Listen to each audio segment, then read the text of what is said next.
Tiago capítulo 1. Saudação.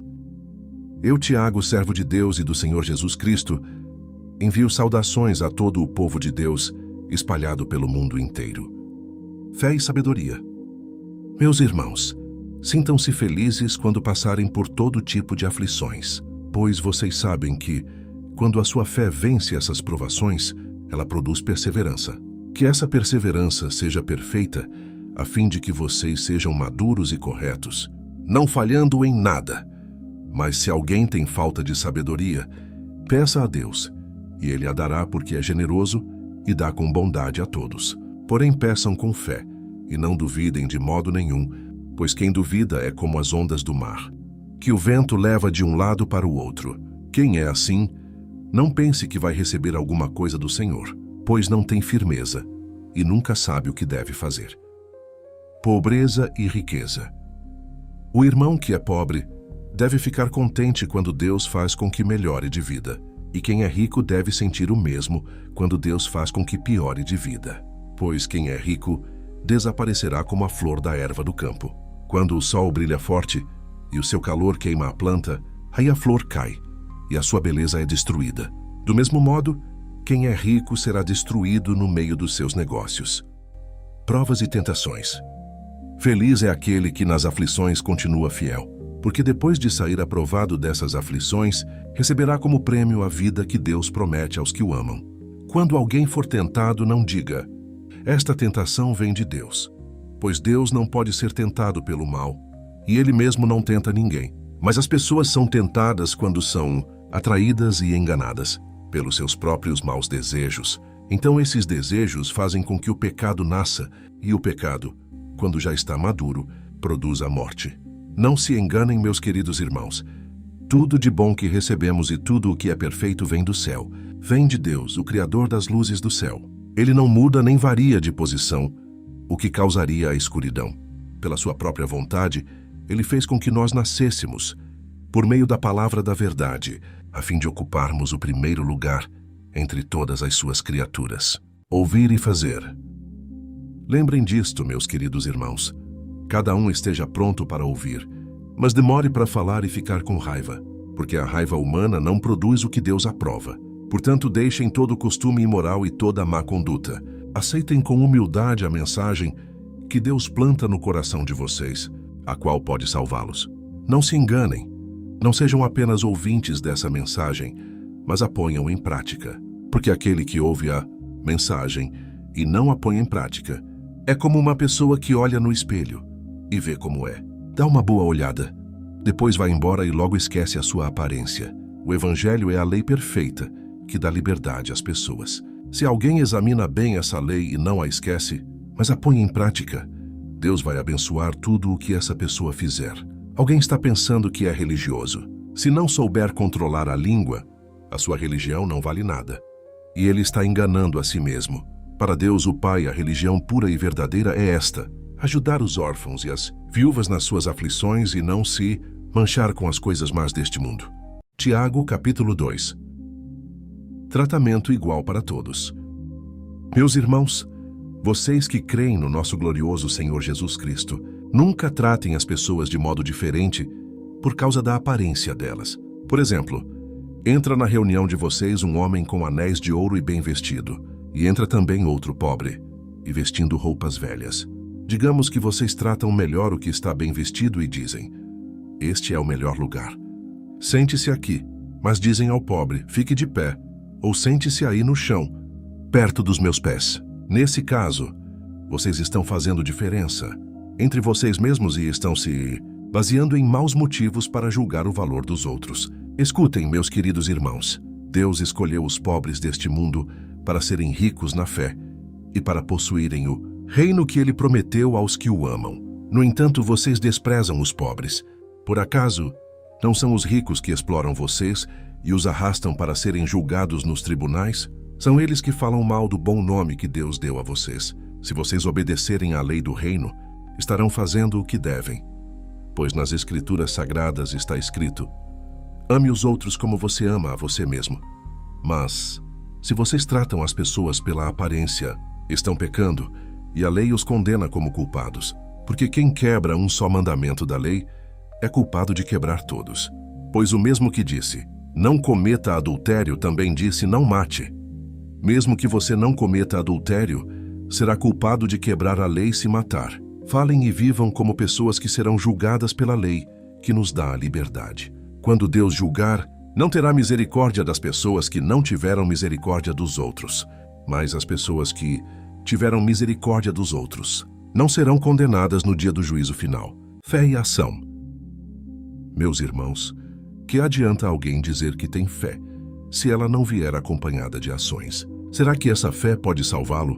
Por exemplo, pode haver irmãos ou irmãs que precisam de roupa e que não têm nada para comer. Se vocês não lhes dão o que eles precisam para viver, não adianta nada dizer que Deus os abençoe. Vistam agasalhos e comam bem. Portanto, a fé é assim. Se não vier acompanhada de ações, é coisa morta. Mas alguém poderá dizer, você tem fé, e eu tenho ações. E eu respondo, então me mostre como é possível ter fé sem que ela seja acompanhada de ações. Eu vou lhe mostrar a minha fé por meio das minhas ações. Você crê que há somente um Deus? Ótimo. Os demônios também creem e tremem de medo. Seu tolo, vou provar-lhe que a fé sem ações não vale nada.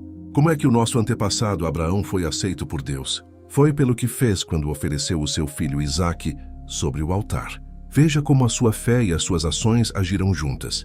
Por meio das suas ações, a sua fé se tornou completa. Assim aconteceu o que as Escrituras Sagradas dizem. Abraão creu em Deus, e por isso Deus o aceitou. E Abraão foi chamado de amigo de Deus. 24. Assim vocês veem que a pessoa é aceita por Deus por meio das suas ações e não somente pela fé. Foi o que aconteceu com a prostituta Rabe, quando hospedou os espiões israelitas e os ajudou a sair da cidade por outro caminho. Deus a aceitou pelo que ela fez. Portanto, assim como o corpo sem o espírito está morto, assim também a fé sem ações está morta. Tiago capítulo 3. Dominar a língua. Meus irmãos, somente poucos de vocês deveriam se tornar mestres na igreja, pois vocês sabem que nós, os que ensinamos, seremos julgados com mais rigor do que os outros. Todos nós sempre cometemos erros. Quem não comete nenhum erro no que diz, é uma pessoa madura, capaz de controlar todo o seu corpo. Até na boca dos cavalos colocamos um freio para que nos obedeçam, e assim fazemos com que vão aonde queremos. Pensem no navio, grande como é. Empurrado por ventos fortes, ele é guiado por um pequeno leme e vai aonde o piloto quer. É isto o que acontece com a língua. Mesmo pequena, ela se gaba de grandes coisas. Vejam como uma grande floresta pode ser incendiada por uma pequena chama. A língua é um fogo. Ela é um mundo de maldade. Ocupa o seu lugar no nosso corpo e espalha o mal em todo o nosso ser. Com o fogo que vem do próprio inferno, ela põe toda a nossa vida em chamas. O ser humano é capaz de dominar todas as criaturas e tem dominado os animais selvagens. Os pássaros, os animais que se arrastam pelo chão e os peixes. Mas ninguém ainda foi capaz de dominar a língua. Ela é má, cheia de veneno mortal e ninguém a pode controlar. Usamos a língua tanto para agradecer ao Senhor e Pai, como para amaldiçoar as pessoas, que foram criadas parecidas com Deus.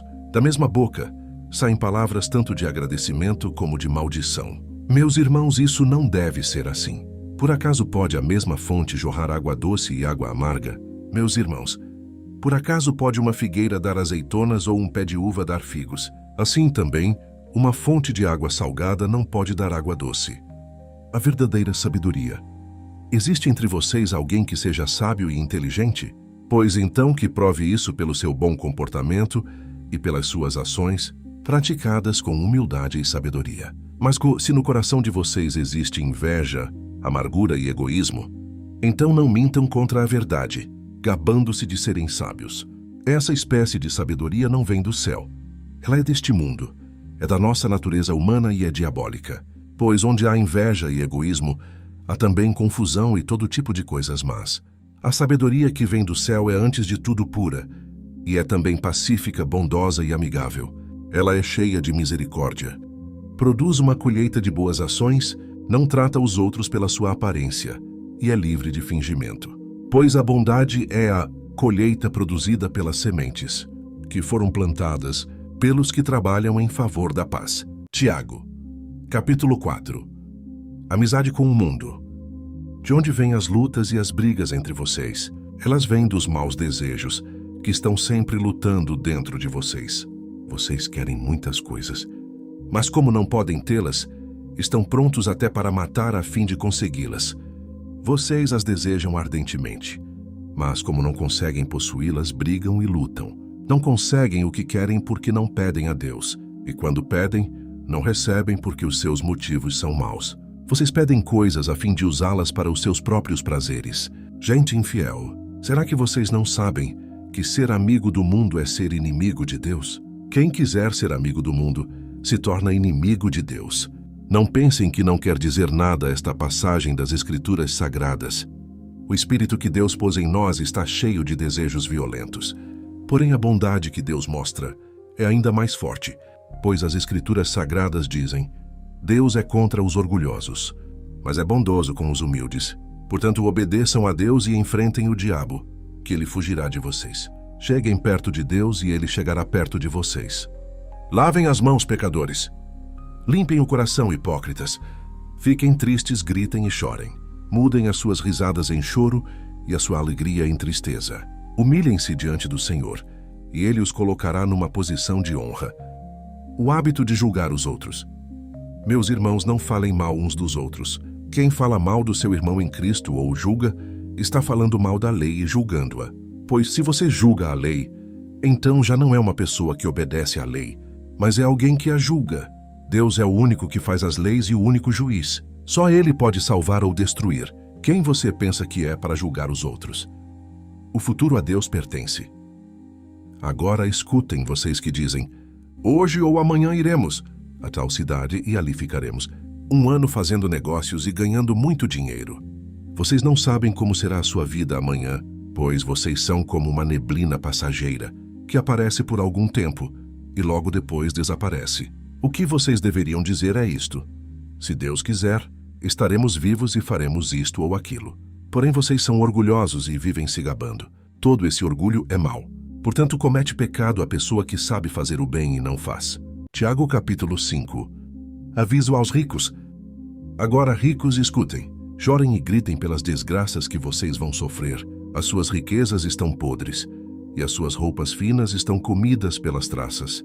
O seu ouro e a sua prata estão cobertos de ferrugem, e essa ferrugem será testemunha contra vocês e, como fogo, comerá o corpo de vocês. Nestes últimos tempos, vocês têm amontoado riquezas e não têm pago os salários das pessoas que trabalham nos seus campos. Escutem as suas reclamações. Os gritos dos que trabalham nas colheitas têm chegado até os ouvidos de Deus, o Senhor Todo-Poderoso.